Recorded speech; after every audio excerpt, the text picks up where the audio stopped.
Hello student, आज हम पढ़ेंगे lesson 4 special method of plant reproduction या पादप जनन की विशिष्ट विधियां। इससे पहले हमने पढ़ा था apomixis and importance of apomixis. आज का हमारा टॉपिक है अगैमोस्पर्मी या अनिषेक बीजता। अनिषेक बीजता, अनिषेक बीजता।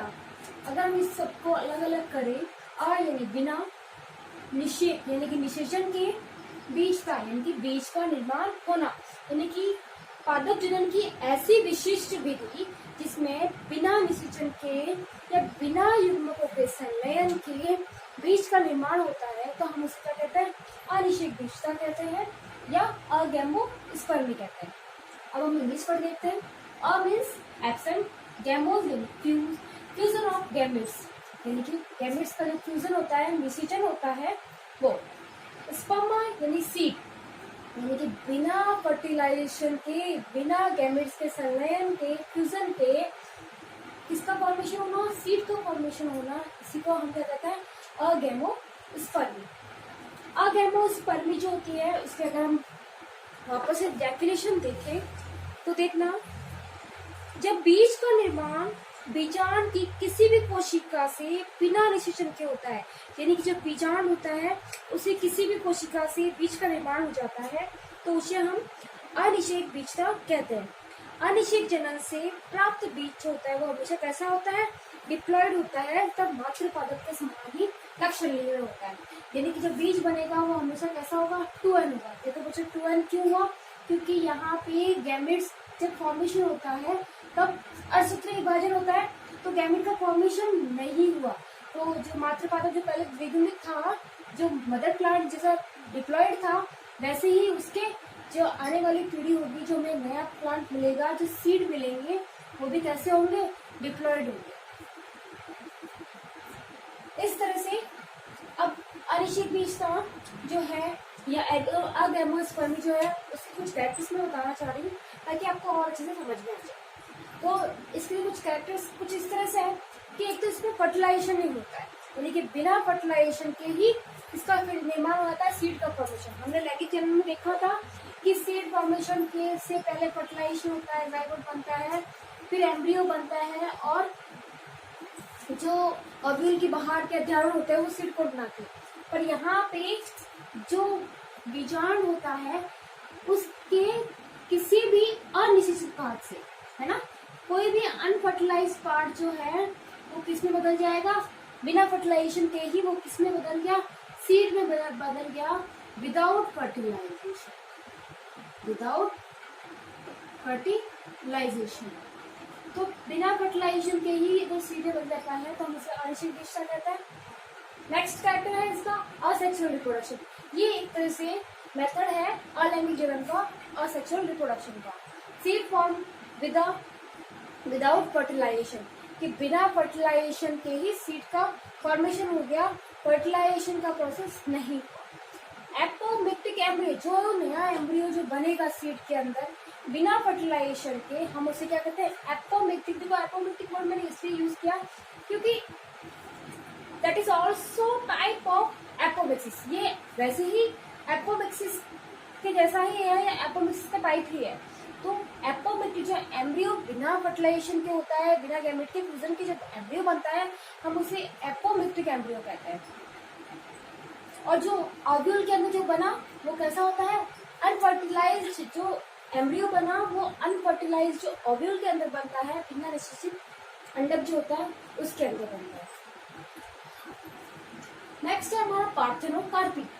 हम इन तीनों को पार्थेनोकार्पी, हम इन तीनों को कंपेयर करें तो एपोमिक्सिस में क्या होता है, या असंगठन में क्या होता है कि बिना फर्टिलाइजेशन के एम्ब्रियो का फॉर्मेशन होता है, जबकि इसमें अगैमोस्पर्मी में बिना फर्टिलाइजेशन के, बिना युग्मकों के संलयन के बीज का निर्माण होता है। वापस देखना, बिना फर्टिलाइजेशन के एम्ब्रियो का निर्माण होता है, बिना फर्टिलाइजेशन के सीड का फॉर्मेशन होता है, जबकि पार्थेनोकार्पी या अनिषेक फलन, अनिषेक फलन यानी बिना निषेक या निषेचन, फलन यानी कि फल का निर्माण होना, बिना निषेचन के ही फल का निर्माण होना या बिना विदाउट फर्टिलाइजेशन फ्रूट फॉर्म होना, फ्रूट का डेवलपमेंट होना, हम उसे क्या कहते हैं, पार्थेनोकार्पी कहते हैं। ये तीनों ही जो है एक अलग अलग है, तीनों टर्म्स अलग अलग है, पर है किसके टाइप, असेक्सुअल रिप्रोडक्शन के। अब नेक्स्ट टॉपिक है हमारा माइक्रो प्रोपोगेशन या सूक्ष्म प्रवर्धन, जिसे हम टिश्यू कल्चर के नाम से भी जानते हैं। माइक्रो प्रोपोगेशन सूक्ष्म प्रवर्धन यानी कि उत्तक संवर्धन विधि द्वारा टिश्यू कल्चर। देखो टिश्यू क्या होता है, जो सेल होती है उसकी फंक्श, कोई भी जो ऑर्गन होता है उसकी फंक्शनल यूनिट जो होती है वो कौन होती है, सेल। सेल मिलकर क्या बनाती है, टिश्यू बनाती है। तो टिश्यू जो है या उत्तक जो है, हम उसको लेकर उसको क्या करते हैं, संवर्धन में सब कल्चर करते हैं। किस स्तर पर, व्यवसायिक स्तर पर, यानी ज्यादा से ज्यादा प्रॉफिट प्राप्त करने के लिए, ज्यादा से ज्यादा जो पौधे को उगाने के लिए, ज्यादा से ज्यादा अर्न करने के लिए व्यवसायिक स्तर पर हम पौधे का संवर्धन करते हैं, कल्चर करते हैं, उसको हम क्या कहते हैं, सूक्ष्म प्रवर्धन कहते हैं। वापस से देखना, उत्तक संवर्धन की यह विधि जो होती है, इसके द्वारा व्यवसायिक स्तर पर पौधे के संवर्धन को सूक्ष्म प्रवर्धन कहते हैं। इस मेथड द्वारा हम कोई जो संकटग्रस्त जाति है, जो विलुप्त की कगार पर है, या जिसमें बीज नहीं बनते हैं, या जिसकी बहुत ही कम जातियां देखने को मिल रही है, या जैसे कोई ऐसी जाति है जो बहुत ही बेनिफिशियल है पर उसकी जो पौधे हैं वो बहुत ही कम है, हमें उसके बहुत सारे पौधे उगाने हैं, तो हम किस मेथड का यूज करेंगे, माइक्रो प्रोपोगेशन का यूज करेंगे। और ये जो प्रोपोगेशन जो टिश्यू कल्चर के आता है वो इन विट्रो के आता है। इन विट्रो यानी कि लैब के अंदर, टेस्ट ट्यूब के अंदर हम अपना एनवायरनमेंट हम तय करते हैं, और कंट्रोल एनवायरनमेंट के अंदर और स्टेराइल एनवायरनमेंट के अंदर पूरी तरह से निर्जीवीकृत वातावरण होता है और कंट्रोल होता है। हम उसके अंदर टेस्ट ट्यूब के अंदर टिश्यू को लेते हैं और फिर उसका कल्चर करते हैं और खूब सारे पौधे जो है वो बनाते हैं। तो इसको वापस से देखना कि plant tissue culture is a technique of maintaining and growing plant cells, tissues और organs specially on artificial medium in sustainable container. यानी कि जो कंटेनर जो हम आर्टिफिशियल मीडियम के अंदर, हम कंटेनर के अंदर कोई भी प्लांट का टिश्यू, चाहे वो कोई सेल हो सकती है या कोई लीफ हो सकती है, ये कोई प्लांट है, हम इसकी कोई सी भी सेल ले सकते हैं, पर जो सेल हम लेते हैं प्लांट टिश्यू कल्चर के अंदर वो कंपल्सरी है कि वो कैसी होनी चाहिए, लिविंग होनी चाहिए, जीवित कोशिका होनी चाहिए। लिविंग सेल कोई सी भी ले सकते हैं, हम लीफ की कोई भी सेल ले सकते हैं, फ्लावर ले सकते हैं, फ्लावर का कोई भी पार्ट, परागकोश ले सकते हैं, परागकण ले सकते हैं, अंडक ले सकते हैं, बीजांड ले सकते हैं, या लीफ ले सकते हैं, या कोई स्टेम ले सकते हैं, या कोई रूट का कोई भी पार्ट ले सकते हैं। यानी कि हम कोई भी टिश्यू ले सकते हैं प्लांट का, और उस टिश्यू का या उस ऑर्गन का आर्टिफिशियल मीडियम के अंदर, सस्टेनेबल कंटेनर के अंदर हम क्या करते हैं, तो उसे कंट्रोल एनवायरनमेंट देते हैं और स्टेराइल एनवायरनमेंट देते हैं और उसको कल्चर करते हैं। ठीक है, जिस प्लांट का हम कल्चर करते हैं, जैसे कि मैंने कोई लीफ ली और मैंने इस लीफ को यहाँ ले लिया, तो जिस प्लांट का अब मैं इसको लैब के अंदर ले गई और इसका कल्चर कर रही हूँ, तो जिस पार्ट को हमने लिया है माइक्रो प्रोपोगेशन के लिए, हम उसे क्या कहते हैं, एक्स प्लांट। क्या कहते हैं, explant. This capacity to generate a whole plant from any cell plant is called cellular totipotency. यानी कि जो एक्स प्लांट है, हमने उसे छोटे छोटे टुकड़ों में काटा, और काटने के बाद में हमने टेस्ट ट्यूब में रखा, और टेस्ट ट्यूब से क्या होगा, उससे होल प्लांट बन जाएगा। तो ये सेल की ये पावर, जिससे कि पूरा प्लांट बन जाए, सेल की अपनी ये पावर, जैसे ये कोई प्लांट है, मैंने इसकी कोई लीफ ली, जिसे मैं क्या बोलती हूँ, एक्स प्लांट बोलती हूँ। एक्स प्लांट को मैंने छोटे छोटे पीसेस में काटने के बाद में मैंने इसमें टेस्ट ट्यूब के अंदर इन विट्रो यानी कि लेबोरेटरी के अंदर एनवायरनमेंट जो कंट्रोल है और स्टेराइल मीडियम के अंदर मैंने इसे डाल दिया। ये जो मीडियम मैं यूज करूंगी, जिसके अंदर मैं डालूंगी, जैसे बाहर निकालेंगे तो वो डेड हो जाएगा, तो हम इसके लिए इसको ऐसा मीडियम देंगे जिससे कि न्यूट्रिशन प्राप्त करे और जो ग्रोथ के लिए जो एसेंशियल्स है वो भी प्राप्त कर सके। तो जो माध्यम जो मैंने इसे दिया है, हम उसे क्या कहेंगे, कल्चर मीडियम।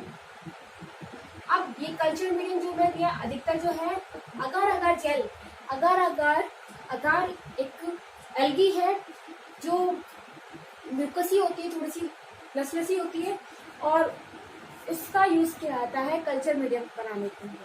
तो अधिकतर अगर जेल जो होता है या अगर सॉल्यूशन जो होता है वही काम में लिया जाता है।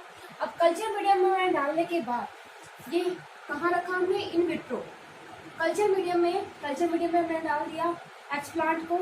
कुछ समय बाद में हम देखते हैं कि जो टिश्यू है वो तेजी से ग्रोथ करते हैं, है ना, तेजी से ग्रोथ करते हैं और क्या बना लेते हैं, कैलस अविभेदित कोशिकाओं का ऐसा समूह है, ठीक है, जिसमें संपूर्ण पादप निर्माण करने की क्षमता होती है। अब इस कैलस के हम छोटे छोटे पीसेस करके वापस से हम टेस्ट ट्यूब में डालते हैं, है ना, टेस्ट ट्यूब में डालते हैं। तो कुछ समय बाद क्या होता है कि ये अविभेदित कोशिका को समूह अब विभेदित करने लगाता है। डिफरेंशिएशन, ये विभेदन होने की क्षमता हो जाती है। जो परोजनन कोशिकाएं जो है वो परों का निर्माण करती है, जल जनन कोशिका जो होती है वो जड़ का निर्माण करती है।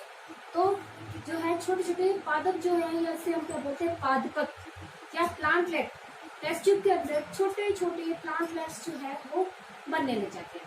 अब सुटेबल कंडीशन आने पर अब हम इन्हें क्या करते हैं, एनवायरनमेंट के अंदर बड़ी मात्रा में हमने एक टिश्यू से इतने बहुत सारे प्लांट उगा सकते हैं।